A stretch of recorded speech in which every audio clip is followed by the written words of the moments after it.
Sakone. Je viens du Mali. Je suis porte-parole de la convergence malienne contre les accaparements des terres. Nous, notre lutte a commencé par un phénomène qui a commencé après le programme d'ajustement structurel imposé par la Banque mondiale et les FMI sur les États africains, dont mon pays fait partie.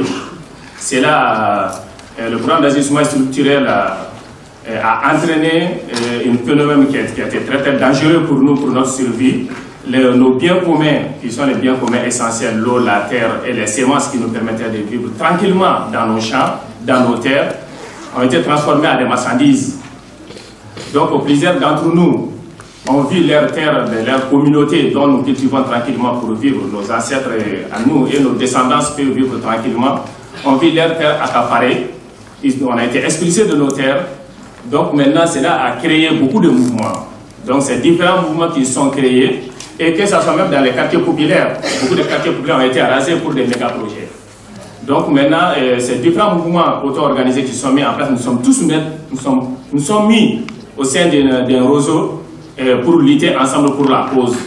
Donc ce combat, on a unifié nos luttes, puisqu'on était une masse critique.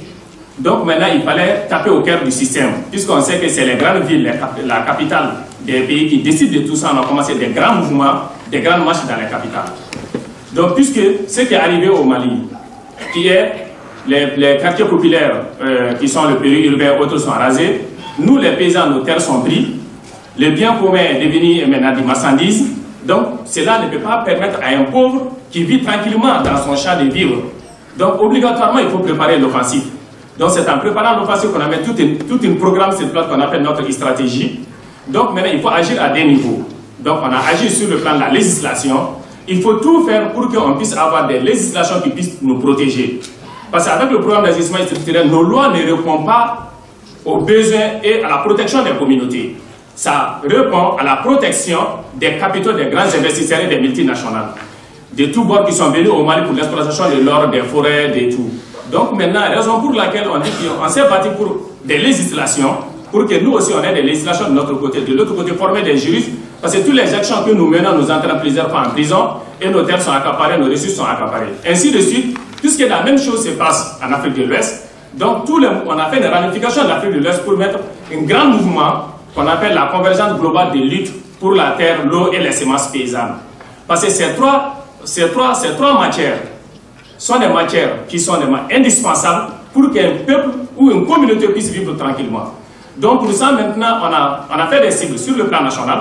Nos cibles, ce sont nos parlements, parce que c'est eux, ils ont été élus par nous, et maintenant nos gouvernements qui décident aussi, qui sont aussi l'exécutif. Mais sur le plan sous-régional, c'est la CEDEAO et le Fonds monétaire international. Parce que tous les programmes, on a constaté que tous les programmes de l'Union africaine, de la Banque mondiale, passent maintenant par la CEDEAO pour les imposer. Et tous les problèmes de monnaie sont régulés et faits par l'IMOA. Donc maintenant sur le plan sous-régional, on a ciblé la CEDEAO et l'IMOA. Et sur le plan national, le gouvernement. Donc c'est ce qui nous pousse à faire des grandes actions, souvent ensemble, qui est la grande caravane qu'on a fait en 2016 et en 2018, on va faire une autre grande caravane. Mais les contre-sommets aussi, les contre-sommets France-Afrique, on a fait une grande action. Il y a le contre-sommet Union africaine, Union européenne et Afrique qui se tiendra en mois de novembre à Abidjan. Donc on prépare une autre grande action. Mais dans la rue, donc toutes les grandes actions, toutes les grandes décisions que le gouvernement prend, les politiques prennent, donc on est toujours là pour nous interposer. Parce que nous sommes victimes, on n'a rien à gagner de notre problème. C'est leur solution et notre solution c'est leur problème. Du moment qu'on a compris que notre solution c'est leur problème, notre survie c'est leur problème, parce qu'il faut qu'ils vivent de nous, parce que nous nous sommes transformés à des sociétés de consommation et à des marchés. Donc maintenant, interdiction de produire, interdiction maintenant d'avoir une certaine autonomie de vie. Donc c'est ce qui nous a poussé vraiment. Donc à commencer maintenant à des centres de boycott de tous les grandes politiques qui mènent, que ce soit l'Afrique de l'Ouest, que ce soit, et maintenant à faire tout pour instaurer le dialogue, pour participer aux grandes décisions politiques. C'est ce qui fait qu'aujourd'hui on veut tout à coup déclencher une porte d'ouverture à la CEDEAO pour que les peuples puissent discuter. Parce que nos élus qui sont élus au nom de nous, qui doivent parler au nom de nous, un, ne sont pas qualifiés, deux, sont corrompus, trois, s'en foutent de notre vie, ils n'ont jamais vécu dans les quartiers populaires ou dans les villages avec nous. Donc ce qui fait que notre confiance, c'est nous, tout ce qui se décide sans nous est contre nous.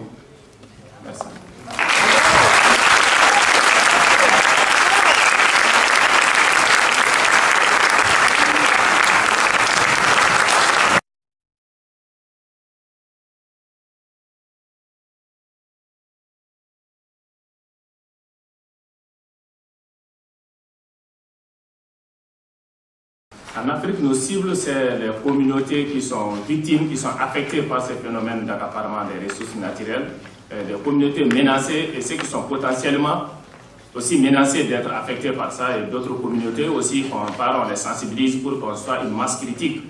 Parce qu'il faut être une masse critique quand même pour peser lourd dans les balances des politiciens qui prennent leurs décisions insensées.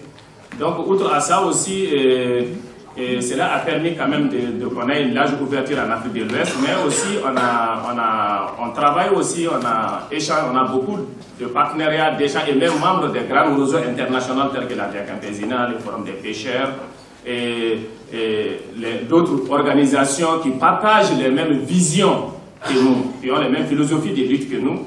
Donc, et aussi d'autres ONG aussi qui se basent sur les instances internationales sur le problème de l'eau, de la terre, sur les directives. Donc maintenant, on a réuni beaucoup de partenaires avec eux. Mais outre à ça aussi, on a travaillé aussi, on a noué aussi une relation entre nous et les grands universitaires qui font du droit. Parce que c'est ce qui nous aide aujourd'hui à élaborer des projets de loi qui nous permettent quand même de manifester autour de ces projets de loi pour quand même les imposer à nos États. Des lois aussi qu'on est aussi dans la législation des lois qui protègent les petits producteurs, qui protègent aussi ceux qui sont dans les quartiers populaires. Ça aussi, et en même temps aussi, qu'on ait beaucoup de juristes de notre côté parce que régulièrement les gens sont arrêtés. Régulièrement, nous, on a des gens qui sont arrêtés parce qu'ils manifestent devant les multinationales, qui manifestent devant aussi la justice pour avoir une solidarité entre nous. Donc, maintenant, la raison pour laquelle on a beaucoup de relations dans nos cibles qui sont vraiment les juristes, vraiment pour nous aider aussi dans tous ces jugements qui tombent régulièrement sur notre dos. Et aussi pour aussi des projets de loi aussi, et même aussi nous aider aussi à élaborer notre proposition, parce que quand on conteste, mais il faut proposer. Donc nous on a notre projet de société, donc c'est ce qui nous a aidés, donc à les déposer aussi auprès aussi de ces grandes instances aussi sous-régionales qui est la CEDEAO et l'IMOA, et même auprès de nos gouvernements pour leur montrer qu'on est force aussi de propositions. On manifeste, on bloque la rue, mais on fait aussi des propositions. Donc maintenant ça c'est nos cibles. Et leur intérêt, c'est ça.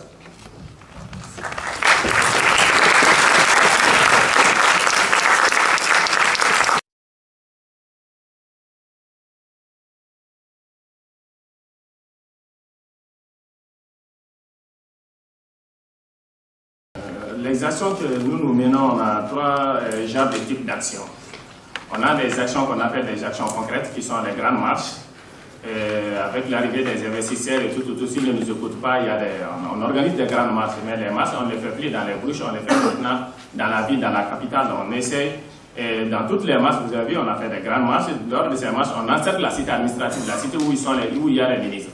Donc tous les paysans, on peut faire venir 2000, 3000, 4000 paysans pour venir faire une sitting de 3 jours devant le ministère pour leur dire, donc soit vous allez nous nourrir ou soit vous ne rentrez pas pour aller travailler.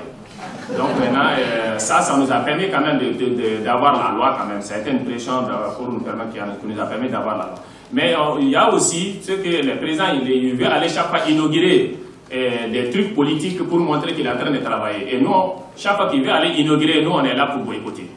Donc maintenant, on a empêché, une fois aussi, on a empêché le président de voyager pour aller en Chine, parce que les Chinois sont devenus des grands accaparateurs de nos pays. Donc on a empêché les Chinois d'aller, le président, parce qu'il passe par le boulevard de l'indépendance.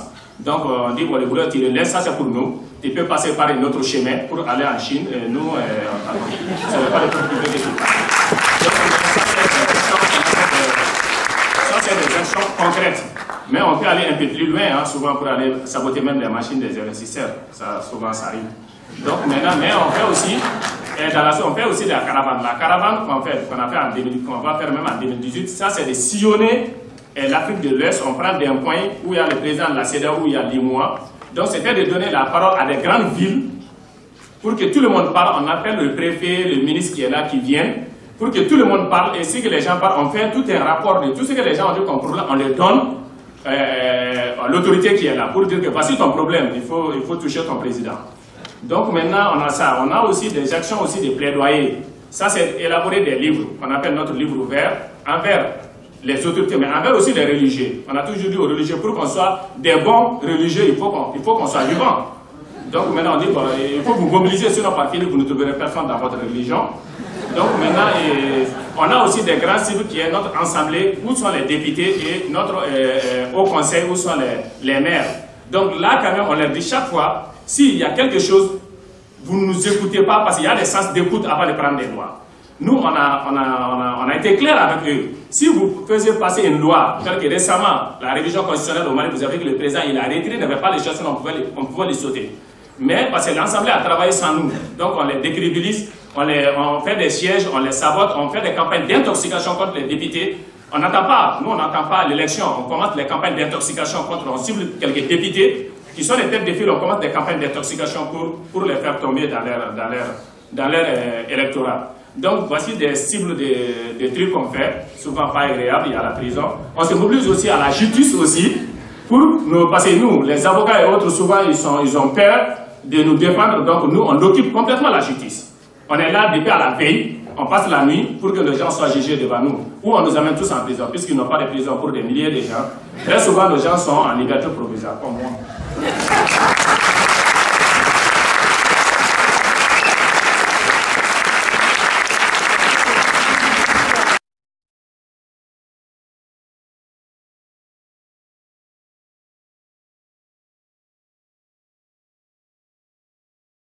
Bon, pour nous, la désobéissance est une obéissance à notre cause. C'est une obéissance à notre cause. La désobéissance, désobéir à quoi? Désobéir au système d'une banque mondiale et FMI qu'ils ont mis des présidents frauduleusement dans notre pays et accepter, obéir à ce système, c'est signer notre arrêt de mort. Donc maintenant, la désobéissance est une obéissance à notre cause. Et toutes les victoires qu'on a eu à faire, des victoires concrètes qu'on a eu à faire, on a pu quand même récupérer beaucoup de terres. Comment on l'a eu? Ilovo de l'Afrique du Sud. Ils sont venus, ils étaient protégés. Mais c'est par les actions qu'on a fait sur le terrain qu'on a pu les foutre dehors, ils ont plié bagages, ils sont allés. Donc, aujourd'hui, on a une loi foncière rurale au Mali. C'est par la lutte. On a siégé l'Assemblée, on a fait des grandes marches, on a tapé sur la table. Parce que la bonne manière de se faire écouter par un sourd, c'est de lui donner un coup de barre. Donc il t'écoute, il va prêter attention à toi. Donc maintenant, c'est pour ces grandes actions. Aujourd'hui, on a une politique foncière. On a une politique foncière agricole qui est adaptée par le Conseil des ministres. Ce n'est pas fortuit. Parce qu'il l'adapte. S'il ne l'adapte pas, parce que nous, on sera dans la rue. Donc ce sont ces exemples concrets qui ont pu faire changer quelque chose. On n'a pas gagné, on n'a pas pu changer le monde, on n'a pas gagné beaucoup de luttes, mais ce sont ces actions concrètes que nous posons et que nous continuons à poser, à donner beaucoup de réflexions, même à notre gouvernement. Aujourd'hui, ils ont mis sur place une commission permettant des réformes de la relecture du code foncier. Le code foncier, on l'a arrêté depuis l'indépendance, jusqu'à 50 ans, personne n'a parlé. Mais à cause de la lutte aujourd'hui, ils ont dit qu'ils vont les réformer. Donc ça veut dire qu'il faut, mais le président il a retiré la constitution il n'y a pas une semaine, c'est dû à la désobéissance. Parce que tant qu'on les obéit, ça veut dire qu'on est d'accord avec tout ce qu'ils font, donc ils vont nous enterrer tous, ou nous transformer en des esclaves modernes. Donc pour nous, la désobéissance nous a apporté beaucoup, parce qu'on a fait beaucoup de victoires.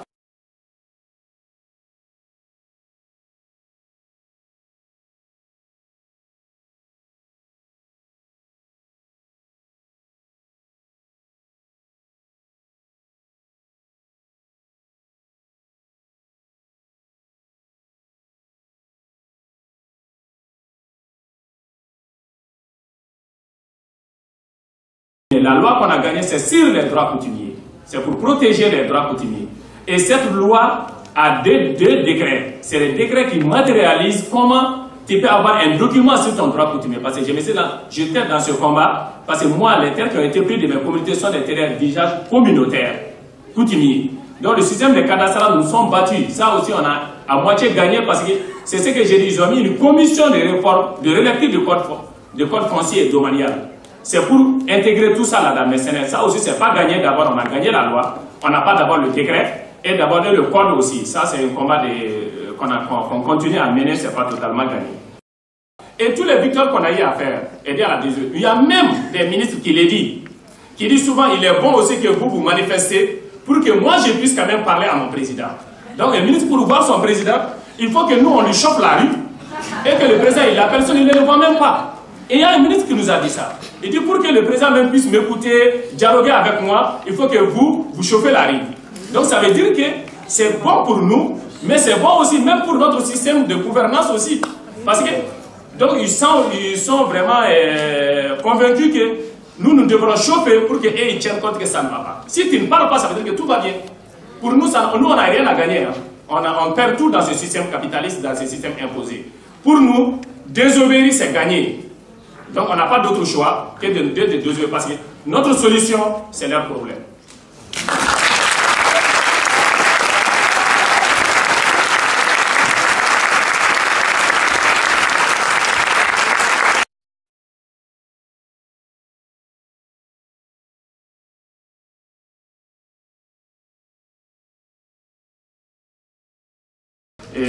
L'industrie, les ouvriers de l'industrie minière du Nigeria, bon, il y a le groupe de Nigeria, je peux te donner des contacts, vous allez les mettre en contact avec eux, mais il y a quelque chose qu'on a appris de Thomas Sankara du Burkina. L'esclave qui n'est pas capable de revendiquer son affranchissement, on n'a pas besoin de s'apitoyer sur son sort. Donc, ça c'est clair, parce qu'on est en lutte, on n'a pas besoin aussi d'autres qui viennent nous distraire de notre lutte, mais qui ne veulent pas lutter. Donc on a beaucoup de stratégies pour protéger ça. Il y a une deuxième question, les syndicats et les mouvements de lutte. Les syndicats défendent l'intérêt de leurs travailleurs. Nous défendons une cause. Nous pouvons faire avec les syndicats. On a eu à faire beaucoup d'alliances avec les syndicats. Mais les syndicats, quelle que soit l'alliance avec les syndicats, de retour dans l'histoire, c'est la même chose qui est arrivée à Zapata. Donc tu viens avec eux, à un moment donné, ils se disent, ils sont plus malins avec toi, ils te sacrifient. Donc maintenant tu viens, on établit des règles, on se bat ensemble, mais des règles très claires. Mais les syndicats sont toujours concentrés, et tous les chefs des syndicats sont toujours trop conservateurs et agrippés à leur cause de défense des personnes. Et nous sommes à une défense des causes. Donc maintenant, ça c'est le problème qu'on a avec les syndicats, mais on a d'autres syndicats avec qui on a pu beaucoup travailler.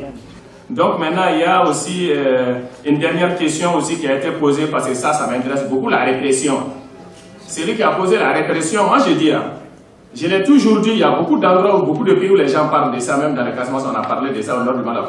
Le meilleure stratégie pour une groupe minoritaire ou une groupe d'éviter la répression, c'est de trouver une stratégie de converger avec d'autres groupes pour qu'on ne te bouffe pas complètement. Donc il faut converger avec d'autres groupes, parce que si tu ne converges pas avec d'autres groupes, tu restes minoritaire de ton coin. La répression va continuer, parce que tout le monde a son problème, tout le monde est en train de se battre sur son problème. Il faut, coûte à coûte, avoir un centre d'intérêt commun dans son groupe, pour pouvoir quand même faire avec ce groupe, parce que c'est stratégique dans la lutte, pour résister avant que trouver une solution pour faire chemin seul. Donc c'est la proposition que moi j'ai toujours donnée pour la répression pour des groupes minoritaires. Donc maintenant, outre à tout ça, bon, moi je vais finir par dire, oser lutter, c'est oser vaincre. Les éviter, c'est les éviter.